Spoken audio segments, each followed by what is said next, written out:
ইন্নাল্লাযীনা কাফারু ওয়া মাতু ওয়া হুম কুফফারুন উলাইকা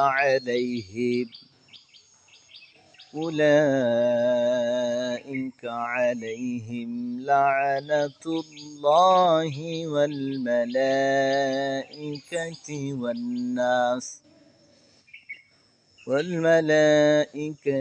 والناس أجمعين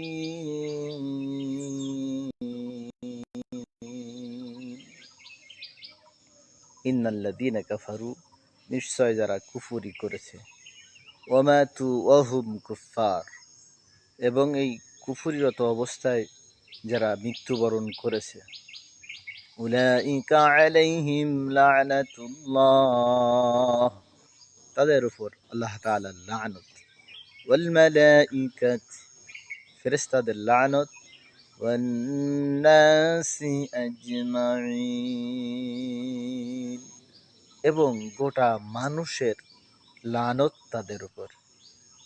সম্মানিত দ্বীনী ভাই ও বোনেরা, আল্লাহ পাক রব্বুল আলামিন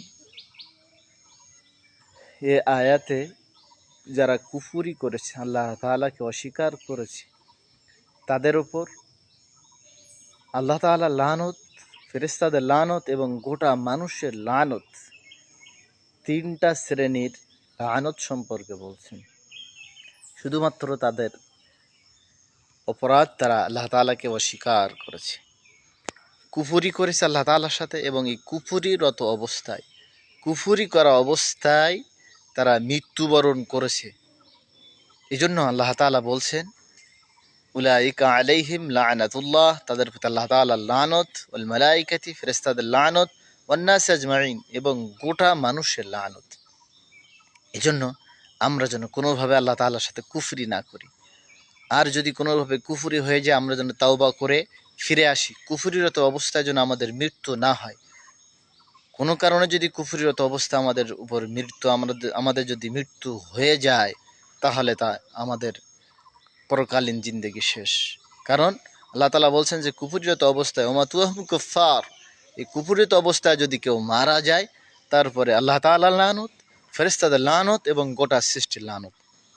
এই জন্য আমরা যদি কোনোভাবে ভুলভ্রান্তিতে আল্লাহ তাআলার সাথে কুফরি করি, আল্লাহ তাআলাকে অস্বীকার করি, আল্লাহ তাআলার কাছে তাওবা করে আমরা যেন ফিরে আসতে পারি, মুমিন অবস্থায় যেন আমরা মৃত্যুবরণ করি, এই প্রার্থনা করি। আমরা যদি যেন কোনোভাবেই কুফরিরত অবস্থায় মৃত্যু না হয়, তাহলে আমাদের আল্লাহ তাআলার লানতে আমাদের শেষ হয়ে যাব, ফেরেশতাদের লানত এবং গোটা মানুষের লানত।